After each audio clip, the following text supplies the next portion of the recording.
वाय। ओम नमो भगवते वासुदेवाय। ओम नमो भगवते वासुदेवाय। ओम नमो भगवते वासुदेवाय। ओम नमो भगवते वासुदेवाय। नारायण नमस्कृत्वं नरं चैव नरोत्तमं देवीं सरस्वतीं व्यासं ततो जयमुदीरयेत्।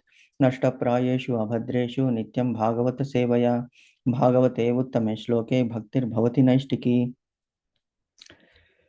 ओम जन्माद्यस्य यतोन्विनिमयादितरतश्चार्थेष्वभिघ्नस्वराट् तेने ब्रह्महृदायादिकवये मुह्यन्त्यं सूरयः तेजो वारिमृधां यथा विनिमयो यत्र त्रिसर्गो मृषां धाम्ना स्वेन सदा निरस्तकुहकं सत्यं परं धीमहि यं प्रव्रजन्तमनुपेतमपेतकृत्यं द्वैपायनो विरहकातर आजुहावहः पुत्रेति तन्मयतया तरवोति नेदुस्तं तं सर्वभूतहृदयं मुनिमानतोऽस्मि।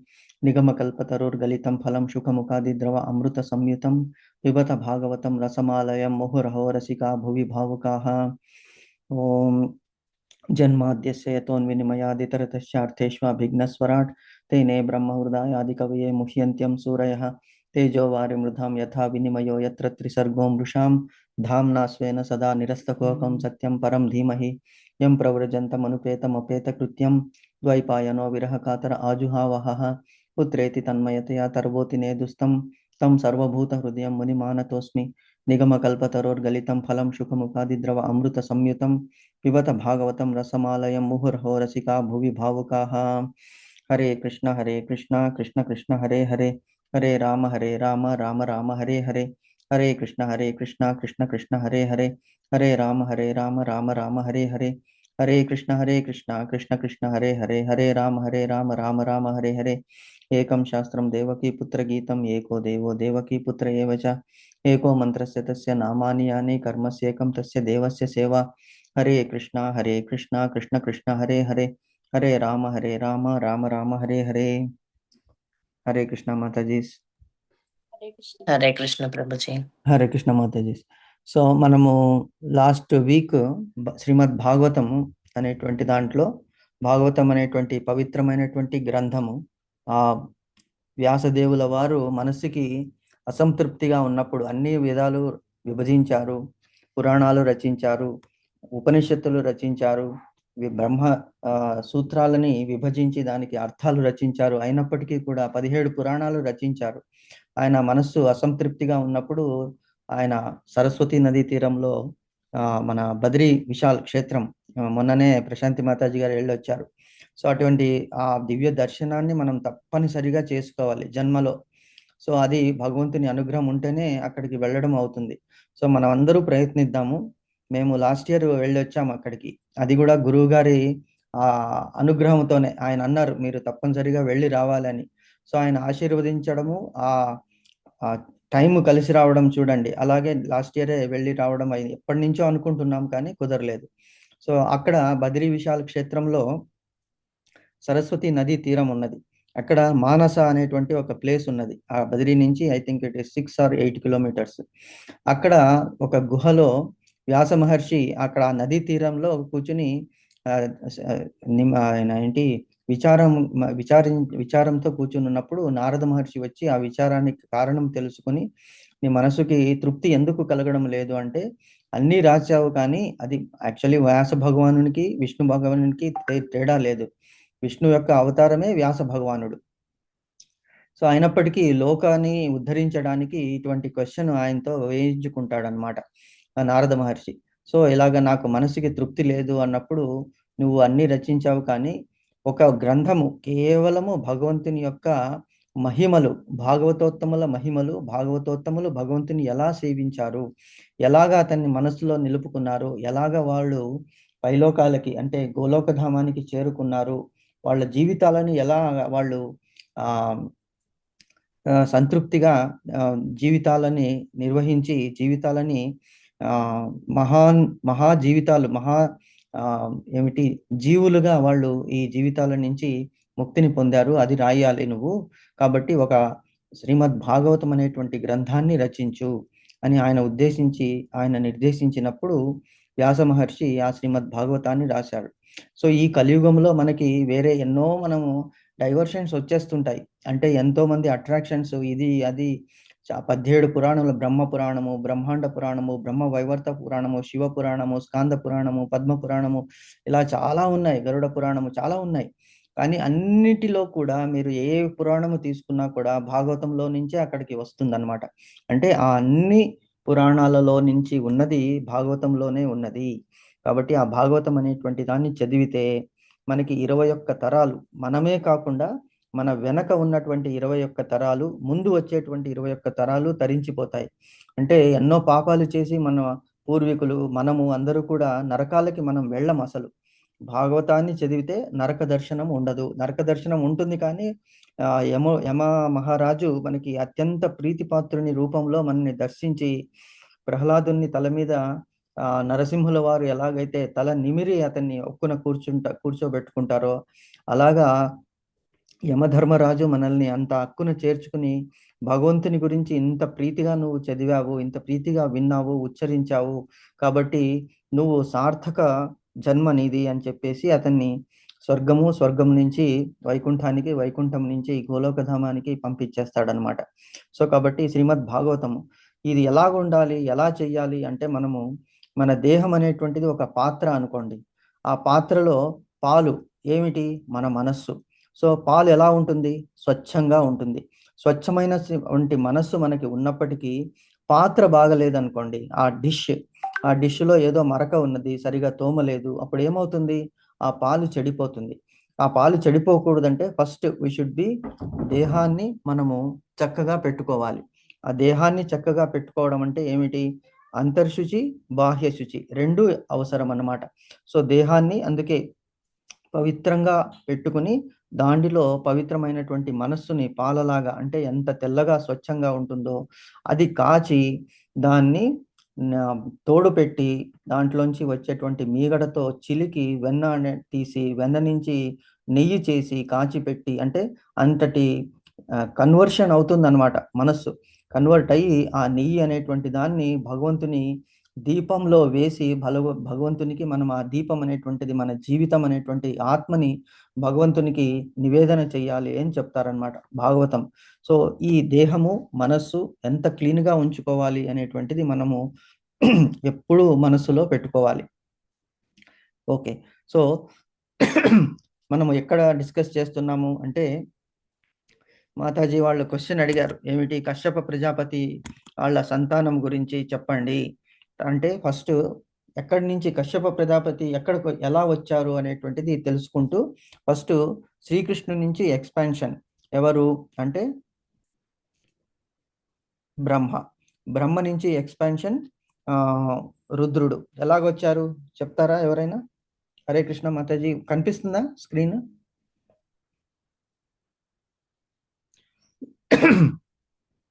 హరి బోల్. అంటే బ్రహ్మ నుంచి బ్రహ్మ మానస పుత్రులు వచ్చారని చెప్పారు కదా ప్రభుజీ. కరెక్ట్. మరీచి, అత్రి, అంగీరసుడు, పులస్త్యుడు. అవును మాతాజీ. సో వాళ్ళందరూ బ్రహ్మ మానస పుత్రుడు. Very good. సో పద్మనాభుడు అంటే శ్రీ మహావిష్ణువు నాభి కమలం నుంచి బ్రహ్మదేవుడు ఉద్భవించాడు. బ్రహ్మదేవుని మనస్సు నుంచి వీళ్ళు మానసపుత్రులు ఉద్భవించారు. సో ఈ మానసపుత్రులు అందరూ పుత్ర సంతానాన్ని మాకు సంసారమే అవసరం లేదు అనేటువంటి వైరాగ్యంతో ఉన్నప్పుడు మళ్ళీ ఇంకొక నలుగురిని బ్రహ్మ మానస పుత్రులుగా సనక, సనాతన, సనత్ కుమార, సనకాదులని బ్రహ్మదేవుడు సృష్టించాడు. అలా సృష్టించినప్పుడు వాళ్ళు కూడా మేము బ్రహ్మచర్యాన్ని పాటిస్తాము, మాకు సంసారం అనేటువంటిది వద్దు అని అన్నప్పుడు ఆయనకి కొద్దిగా కోపం వచ్చింది. అంటే భ్రుకుటి ముడివేశాడు. భ్రుకుటి ఎప్పుడైతే ముడివేశాడో ఆ భ్రుకుటి అంటే, అందుకే అంటారు మనము మన భ్రుకుటిలో కోపం ఎక్కడి నుంచి ఉద్భవిస్తుంది అంటే మన థాట్స్ నుంచే ఉద్భవిస్తుంది. అందుకే thoughts should be very very pure. అంటే పుణ్యాత్ములు ఏం చేస్తారంటే, మనము డిసిషన్ తీసుకునే ముందు కోపముతో డిసిషన్ తీసుకుంటాము, దానివల్లనే అది ఆ డిసిషన్ సరిగ్గా ఉండదు. కానీ ప్రేమతో గనక మనము డిసిషన్స్ తీసుకుంటే ఆ డిసిషన్స్ అనేటువంటిది చక్కగా ఉంటుంది. ఎందుకు? అక్కడ శాంతియుతమైనటువంటి మనస్సుతో ఆలోచిస్తామన్నమాట. సో ఆ కోపముతో భ్రుకుటి ముడివేసినప్పుడు ఆ భ్రుకుటి ముడివేసిన కోపం వలన ఉద్భవించినటువంటి వాడు శివుడు. ఆయనకే రుద్రుడు రౌద్రేతి ఇతి రుద్ర అంటే హృదయంతే ఇతి రుద్ర అంటే ఏడుస్తూ ఎందుకు కోపంతో వచ్చే ఏమవుతుంది ఆ ఏదైనా కూడా పరిణామం అలాగుంటుంది. కాబట్టి శివుడు ఉద్భవించాడు. ఆ శివుడు ఉద్భవించినప్పుడు అతనికి ఆదేశిస్తే నువ్వు సంతానాన్ని ప్రజాపతివి నువ్వు కూడా నువ్వు సంతానాన్ని ఇనువడింప చేయాలి అంటే అతను ఏం చేశాడు, భూత ప్రేత పిశాచాదులను అందరినీ సృష్టించినప్పుడు బ్రహ్మదేవతని నిర్దేశించాడు, చాలు ఈ సృష్టి అసలు నేను అనుకున్నది వేరు, నువ్వు చేసినది వేరు, కాబట్టి నువ్వు వీళ్ళందరినీ కూడా నియంత్రించేసి వీళ్ళని శ్మశానంలో ఉంచాలి, వాళ్ళని అక్కడనే కంట్రోల్ చేయాలి నువ్వు అని చెప్పేసి అక్కడ రుద్రునికి ఆదేశించాడు. మళ్ళీ ప్రయత్నించినప్పుడు బ్రహ్మదేవునికి తన బలభుజము నుంచి స్వయంభువమను, ఎడమ భుజం నుంచి శతరూపాదేవి అనేటువంటి వాళ్ళు ఉద్భవించారు అనేటువంటిది లాస్ట్ వీక్లో మనము డిస్కస్ చేశాము. తర్వాత శ్రీ మహావిష్ణువు ఏమిటి, స్థితికి కారకుడు. స్థితి అంటే ప్రొటెక్టర్. అదే గాడ్ అంటే GOD 3 అన్నది. గాడ్ అంటే generator is Brahma who creates mankind. తర్వాత ఆపరేటర్ అంటే Vishnu who will control, who will see everybody is happy. D అంటే డెస్ట్రాయర్, లయ చేసేటువంటి వాడు శ్రీ పరమేశ్వరుడు. అందుకే గాడ్ అనేటువంటి డెఫినేషన్లో వన్ హూ ఈజ్ జనరేట్స్, సృష్టికర్త, one who operates, maintains people, one who destroys, that to at the will of the lord. కాబట్టి గాడ్ భగవంతునికి అలా డెఫినేషన్ ఇచ్చారు. సో సృష్టి స్థితి లయ కారకులలో మొదటి అతను శ్రీ మహావిష్ణువు. ఆయన సంకల్పంతోనే సృష్టి అనేటువంటి ప్రక్రియ ప్రారంభమవుతుంది. సో ఆయన ఆ సృష్టి కార్యాన్ని ఏం చేశాడు, డెలిగేట్ చేశాడు బ్రహ్మదేవుని మనస్సులో తాను ఉండి ఆ సృష్టి కార్యాన్ని చేయడానికి అతనికి హెల్ప్ చేశాడు. సో బ్రహ్మదేవునికి ఇంకొక పేరేమున్నది, స్వయంభూ అంటారు ఆయనకి. స్వయంభూ అంటే ఎలాగా, స్వయం అంటే శ్రీకృష్ణ మహావిష్ణువు, అతని నుంచి ఉద్భవించినటువంటి వాడు బ్రహ్మ. ఆ బ్రహ్మదేవునికి విధాత అని కూడా పేరు ఉన్నది, విరించి అని కూడా పేరు ఉన్నది అనమాట. ఎందుకు, మన నుదుటి రాతని రాసేటువంటి వాడు బ్రహ్మదేవుడు. మనల్ని not only he creates but he also writes how we have to lead our life, how our lives will be అనేటువంటిది. సో నాభిజాతుడు, విరించి, తర్వాత విధాత, స్వయంభూ అని కూడా బ్రహ్మదేవునికి ఆ పేరున్నది. ఆయన 4 ముఖాలు, 4 వేదాలకి తార్కాణం అనమాట. 4 వేదాలు ఏమిటి, ఋగ్వేదము, యజుర్వేదము, సామవేదము, అధర్వణ వేదం అనేటువంటిది 4 ముఖాలు. బ్రహ్మదేవుని యొక్క వేదాలు 4 ముఖాలు అని మనము డిస్కస్ చేశాము. తర్వాత బ్రహ్మదేవుడు ప్రజాపతులని సృష్టించాడు. సో ఎలాగా, భగవంతుని ఆదేశం ప్రకారము హీ క్రియేటెడ్ మానసపుత్రుల నుంచి వాళ్ళు ఇష్టపడకున్నప్పుడు ఇంకా 4 మందిని, సనక సనందనుని, సనాతులని వాళ్ళని సృష్టించాడు.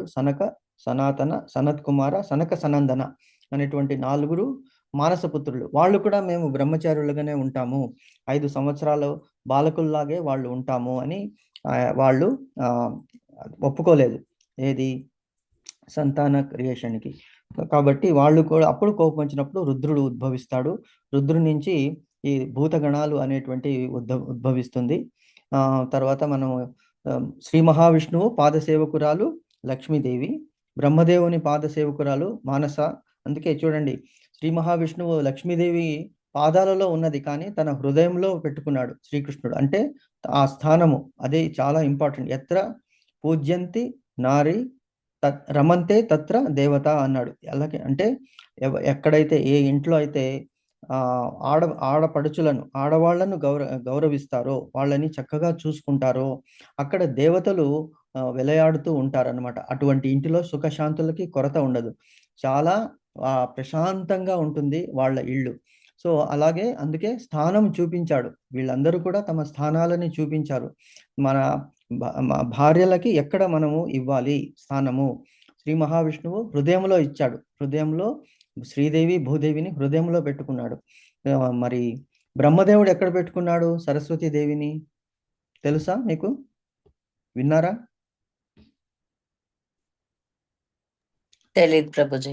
నాలుక మీద పెట్టుకున్నాడు. బ్రహ్మదేవుడు తన నాలుక మీద పెట్టుకున్నాడు సరస్వతీదేవిని. తర్వాత పరమేశ్వరుడు ఎక్కడ పెట్టుకున్నాడు పార్వతీదేవిని?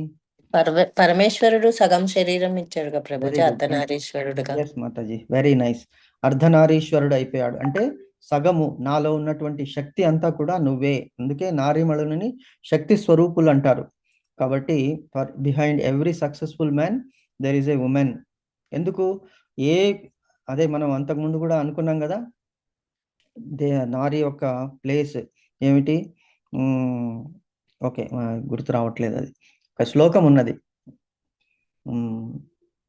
కార్యేషు దాసి కరణేషు మంత్రి అనేటువంటి శ్లోకాన్ని మనము భోజేషు మాత, కరెక్ట్.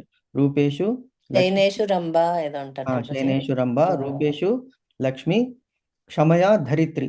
అంటే అంతటి ఓర్పు గుణము కలిగి ఉన్నటువంటిది ఆడవాళ్ళు. అందుకే భగవంతుడు he took extra care in creating women because he wanted ladies to be his representatives. So అంతటి మహాత్మం కలిగినటువంటి వాళ్ళు. అర్ధనారీశ్వరుడు అయినటువంటి శంకరుడు తన శరీరాన్నే సగం ఇచ్చేశాడు. నువ్వు are part and parcel of my self అనేటువంటిది. ఓకే, సో బ్రహ్మ మానస పుత్రుల గురించి డిస్కస్ చేశాము. జ్ఞానాన్ని విస్తరింపచేయడానికి మరీచి, అత్రి, అంగీరసుడు, పులస్తుడు అనేటువంటి వాడు. ఈ పులస్త్యని వంశం నుంచే రావణాసురుడు పుట్టాడు. రావణాసురుడు పులస్త్యుని యొక్క కొడుకు అయినటువంటి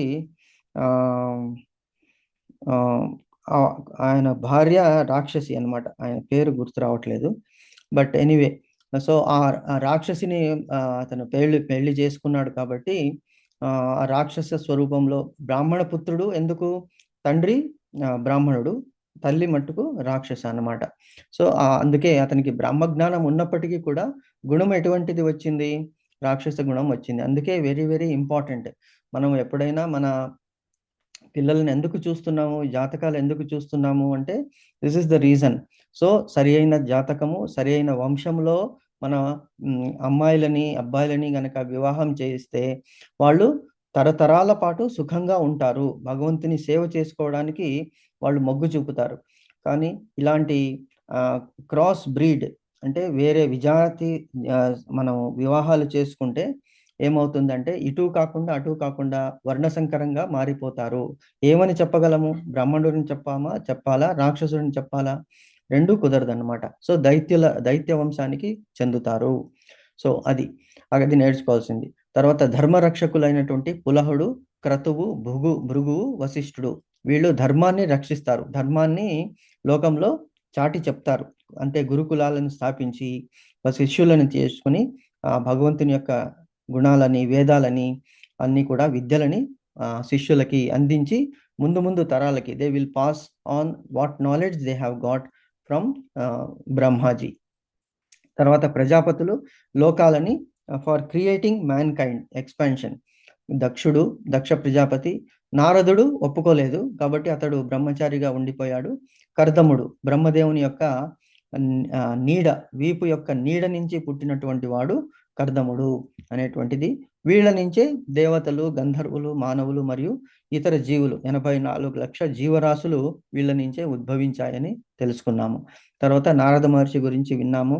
సనందన, సనాతన, సనత్ కుమారులు అనేటువంటి వాళ్ళు బ్రహ్మ మానసపుత్రులు 5 ఏళ్ల బాలురుగా ఉంటారని కూడా అనుకున్నాము. తర్వాత స్వయంభువమను శతరూపాదేవి బ్రహ్మదేవుని బలభుజము, కుడిభుజం నుంచి ఉద్భవించారు. అందుకే మనువు, మనమందరిని కూడా మానవులు అని ఎందుకంటాము? మనువు నుంచి మనం వచ్చాము. మనువు అంటే మానసము, యాక్చువల్గా మనస్సు.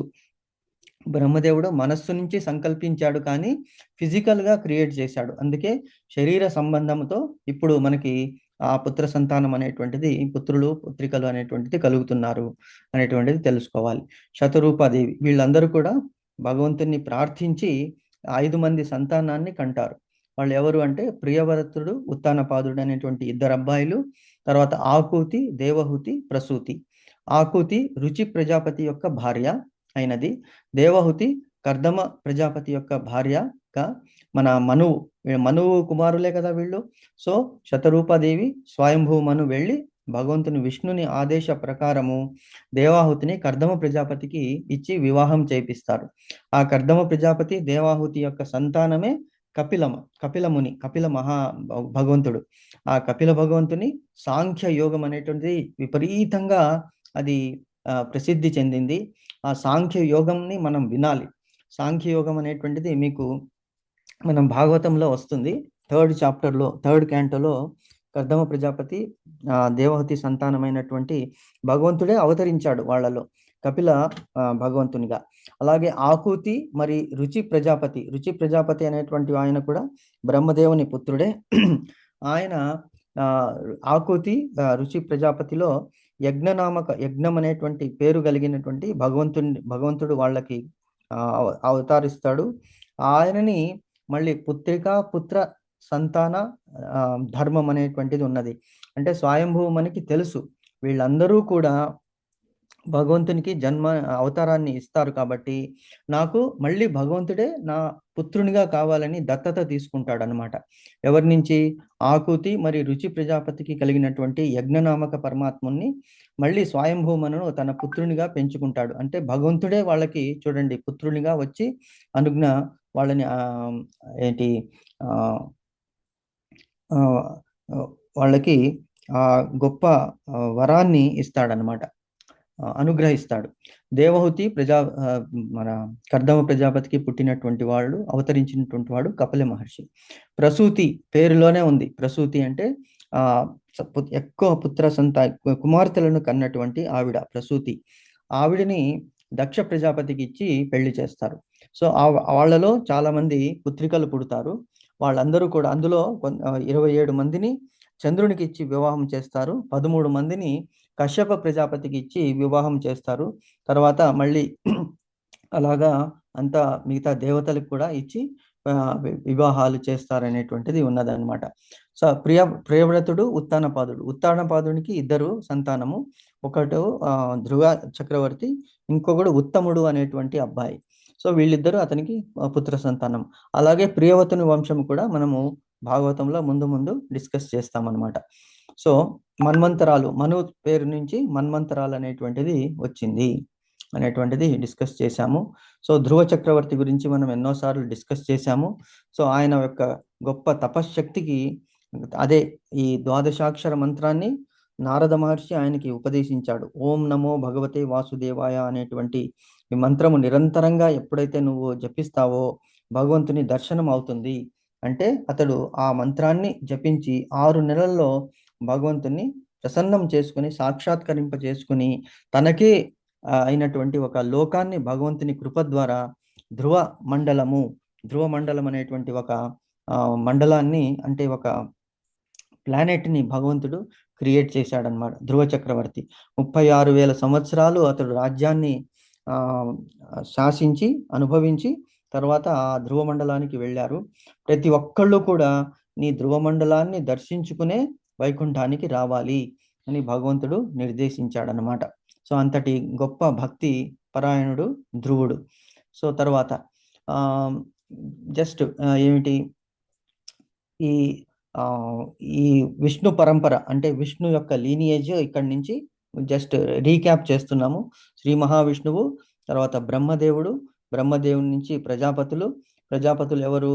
అంగీరసుడు, అత్రి మొదలైనటువంటి వశిష్ఠుడు, తర్వాత దక్షుడు, వీళ్ళందరూ కూడా నారదుడు, కర్దముడు, వీళ్ళందరూ కూడా ఈ ప్రజాపతులు. అందుకే ప్రజ అంటే ప్రజ, మంచి సంతానము కలిగించి చేసేటువంటి వాళ్ళు. వీళ్ళందరూ కూడా వేల సంతానము. కశ్యపునికి అందుకే మనకి గోత్రం తెలియలేదంటే కశ్యప గోత్రం అని చెప్పేస్తారనమాట. అంటే అతని ద్వారా ఎన్నో క్రియేచర్స్ వర్ క్రియేటెడ్. ఎవరు అనేటువంటిది ఇప్పుడు మనము ముందు చూస్తాం. సో తర్వాత మనువు నుంచి మనమందరూ వచ్చాం కాబట్టి మానవులు అని తెలుసుకుంటున్నాము. సో ఇది we discussed in the last week. So now we will go to Kashyapa Prajapati యొక్క సంతానం. కశ్యపుడు ఎవరు? కశ్యపుడు బ్రహ్మదేవుని మానసపుత్రుడు కదా.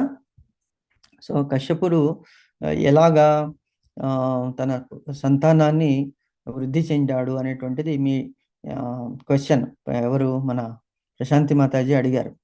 సో దాని గురించి ఇప్పుడు మనం డిస్కస్ చేద్దాం. అది శ్రీకాంతి మాతాజీ క్వశ్చన్స్ అడుగుతూ ఉండండి మాతాజీ. So it becomes very interesting for us. Not only interesting but it also is a blessing for us. ఎందుకంటే ఈ భాగవతంలో ప్రతి ఒక్క అక్షరం కూడా భగవంతుని స్వరూపం అని తెలుసుకున్నాం కదా. కాబట్టి అది డిస్కస్ చేయడం, ఇవన్నీ భాగవతం అంటే ఫ్రమ్ ద బిగినింగ్ యాక్చువల్లీ సృష్టి ఎలా జరిగింది అనేటువంటిది కూడా ఇందులో మనకి తెలుస్తుంది అనమాట. మిగతా విద్య నేర్చుకోవడము, మిగతా శాస్త్రాలు నేర్చుకోవడము ఒక ఎత్తు, భాగవతము అండ్ భగవద్గీత ఈ స్క్రిప్చర్స్ దీని గురించి తెలుసుకోవడము, it is never ending. Okay, so ఇంతవరకు మనం డిస్కస్ చేసిన దాంట్లో ఏమన్నా క్వశ్చన్స్ ఉన్నాయి మాతాజీ మీకు? ప్రభుజీ అంటే ఇప్పుడు డిస్కస్ చేసిన వాటిలో కాదు ప్రభుజీ, అంటే ఇప్పుడు మనము అంటే స్వయంభూ మనము నుంచి అక్కడి నుంచి మానవులు అందరూ అన్న ప్రభుజీ. అవును మాతాజీ. అంటే ఇప్పుడు పైన ఉన్న వాళ్ళందరూ దేవతల్లోకి వస్తారా? అవును, దేవతలే. వశిష్ఠుడు 10 ప్రజాపతులు అందరూ ధర్మాన్ని అదే ఈ ఋషులు, భృగువు పులహుడు వీళ్ళందరూ వశిష్ఠుడు. అవును మాతాజీ, వాళ్ళందరూ కూడా అంటే అక్కడ దాకా పైన అంతా దేవతలు, స్వయంభూ మనువు నుంచి స్టార్ట్ అయింది మానవ వంశం ప్రభుజీ. స్వయంభూ మను శతరూప దేవి కూడా దేవతా స్వరూపులే. ఎందుకు? బ్రహ్మదేవుని నుంచి వాళ్ళు ఉద్భవించారు. వాళ్ళ నుంచి ప్రియవ్రతుడు, ఉత్తానపాదుడు, ఆకుతి, అంటే ఇప్పుడు ఈ దేవహూతి. ఉత్తానపాదుడి దగ్గర నుంచి మనం మానవ సంతతి అనుకోవాలా, లేకపోతే అది వాళ్ళు కూడా దేవతల్లోకే వస్తారా ప్రభుజీ? మానవ సంతితే, కానీ దివ్యమైనటువంటి మానవులు. Okay okay. యా, అంటే మరి ముందు అంటే ఇప్పుడు మనకి పంచభూతాలకి ఒక్కొక్క దానికి ఒక్కొక్క అధిదేవతలు ఉన్నారు కదా ప్రభుజీ. అవును అంటే భూమాత అంటాము, వరుణుడు, అగ్నిదేవుడు, వాయుదేవుడు ఇలా అంటాం కదా. అవును. మరి వీళ్ళందరూ సృష్టి ప్రారంభం అయినప్పటి నుంచి ఉన్నారా? అది మనకి థర్డ్ క్యాంటోలో వస్తుంది మాతాజీ, అది సెకండ్ క్యాంటోలో వస్తుంది. శ్రీమద్ ఓకే భాగవతం ప్రభుజీ. 2వ స్కంధంలో వస్తుంది. అంటే ఈ సృష్టి ఎలా ప్రారంభమైంది ఇప్పటి వరకు మనం డిస్కస్ చేశాము. సో ఈవెన్ బిఫోర్ క్రియేటింగ్ బ్రహ్మ, భగవంతుడు ఏం చేశాడంటే తను తలంచుకున్నాడు. అది మహత్తత్వము, అహంకార తత్వం అనేటువంటిది క్రియేట్ చేశాడు. మహత్తత్వం అనేటువంటిది దివ్యమైనటువంటి అంధకారంలో ఉన్నది. ఆ అంధకారంలో నుంచి he created one egg type. ఆ ఎగ్లో ఓకే ఓకే. ప్రవేశించాలి. సో అది ప్రవేశించి దాంట్లోంచి మళ్ళీ ఈ పంచభూతాలని క్రియేట్ చేశాడు. అంటే ఆకాశం నుంచి వాయువు, వాయువు నుంచి అగ్ని, అగ్ని నుంచి నీరు, నీటి నుంచి భూమి అనేటువంటిది క్రియేట్ అయ్యాయి. తర్వాత వీటన్నిటికీ కూడా రూప, రస, గంధ, స్పర్శ అనేటువంటిది 5, రూపము, రసము, గంధము, స్పర్శము, రసము అనేటువంటిది 5 గంధాలు వాటికి ఇచ్చాయి. రూపం దేనికి ఉంది? అగ్నికి ఉన్నది. రసము దేనికి ఉంది? నీటికి ఉన్నది. గంధము దేనికి ఉంది? భూమికి ఉన్నది. స్పర్శ దేనికి ఉంది? వాయువుకు ఉన్నది. అలాగా క్రియేట్ చేసుకుంటూ వెళ్ళాడనమాట భగవంతుడు. తర్వాత బ్రహ్మదేవుణ్ణి సృష్టించి తర్వాత ఈ మను సంతానాన్ని సృష్టింప చేయమని చెప్పాడు. తర్వాత 3 గుణాలు, ఏది? సత్వగుణము, రజోగుణము, త్రిగుణాలను క్రియేట్ చేశాడు. సో వీటికి నియంత్రించాడు దుర్గాదేవిని. సో నియంత్రించిన తర్వాత దెన్ స్టార్టెడ్ పుత్ర సంతతి. సో బ్రహ్మదేవుడు అప్పుడు ఎక్కడ మేము ఉండాలి అంటే అప్పుడు భూదేవి భూలోకంలో ఉండాలి. భూలోకాన్ని రాక్షసులను కూడా ఈ కశ్యప ప్రజాపతి సంతానం నుంచే వచ్చింది, దితిదేవి నుంచి. సో ఎందుకు క్రియేట్ చేశాడంటే ఇప్పుడు మనకి ఒక వైట్ షర్ట్ ఉందనుకోండి, ఆ వైట్ క్లాత్ ఉన్నది, ఆ క్లాత్ మీద నల్లటి మరక ఉన్నది. సో నల్లటి మరకనే మనం చూస్తాము, కానీ వైట్ క్లాత్లో ఎంత చిన్న మరక ఉన్నప్పటికీ, అంటే మంచి ఉంటుంది, చెడు ఉంటుంది. సో నువ్వు చూసే విధానంలో నీ బుద్ధి ఎక్కడికి వెళుతుంది? 99.9% హ్యూమన్స్ వి పాయింట్ అవుట్, అంటే we want perfection but we are finding fault with imperfection. So ఎప్పుడు అంటే మంచి చెడు రెండు ఉన్నప్పుడే మంచికి గుర్తింపు వస్తుంది అనేటువంటి దాని గురించి. అందరూ భగవంతుని సంతానమే.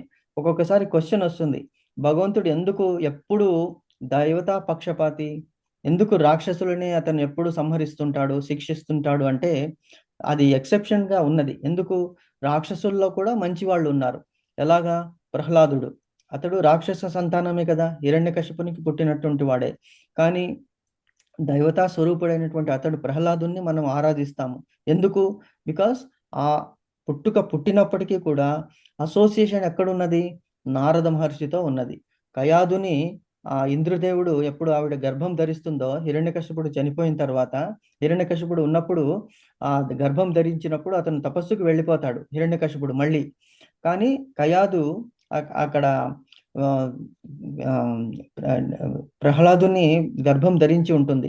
సో ఇంద్రుడు ఏం చేస్తాడు? ఫస్ట్ వీడిని చంపేద్దాము, ఎందుకంటే హిరణ్యకశిపుడే అంతటి ఘోరంగా మనల్ని తప్పింపజేస్తున్నాడు, ఆ అతనికి పుట్టేటువంటి వాడు ఇంకా భీకరంగా ఉంటాడని చెప్పి కయాదుని తీసుకెళ్ళిపోయినప్పుడు నారద మహర్షి వచ్చి వారించి, ఎవరనుకుంటున్నావు, ఇతడు మహాభక్తుడైనటువంటి ప్రహ్లాదుడు పుట్టబోతున్నాడు, నేను ఇతన్ని రక్షిస్తానని చెప్పి ఇంద్రుణ్ణి వారించి ఆ కయాదు మనం చెప్తూ ఉంటాడు భగవంతుని లీలలు. ఆవిడ పడుకుండిపోతుంది, కడుపులో ఉన్నటువంటి ప్రహ్లాదుడు కొడుతూ ఉంటాడు. సో మొత్తం అంతా గ్రహించాడు నారద మహర్షి, అతనికి గురువు అయ్యాడు. కాబట్టి అంటే అసోసియేషన్ మ్యాటర్స్. అలాగే బలి చక్రవర్తి చూడండి, ఎంతటి వాడు, దేవతా సింహాసనాన్ని అధిరోహించినప్పటికీ కూడా భగవంతుడే వచ్చి, ఈవెన్ శుక్రాచార్యుడు వారించినా కూడా తన గురువు అయినటువంటి అతను భగవంతుడే వచ్చి అర్థిస్తున్నాడంటే నా జన్మ సార్థకమైపోయిందని చెప్పి అతను మొత్తం 3 లోకాలని ఇచ్చేసి, 3వ కాలు ఎక్కడ పెట్టాలంటే నా తల మీద పెట్టు అని, తల మీద పెట్టు అంటే నన్ను అనుగ్రహించు అని, అంతటి ఆత్మ నివేదనాన్ని చేశాడు బలి చక్రవర్తి. మనం నవవిధ భక్తుల్లో అదే స్మరణం, శ్రవణం, కీర్తనం, స్మరణం, విష్ణోర్ పాదసేవనం, అర్చనం, వందనం, దాస్యం, సాఖ్యం, ఆత్మ నివేదనం అంటాము. సో ఆత్మ నివేదనానికి ఎగ్జాంపుల్ ఎవరిని ఇస్తామంటే బలి చక్రవర్తి. మరి రాక్షసులను కూడా అనుగ్రహించాడు కదా. పక్షపాతి ఎలాగా అంటే ధర్మానికి పక్షపాతి భగవంతుడు. ధర్మం ఎక్కడ ఉంటుండో తాను అక్కడ ఉంటాడు. ఎక్కడ తను ఉంటాడో ధర్మము గెలుస్తుంది.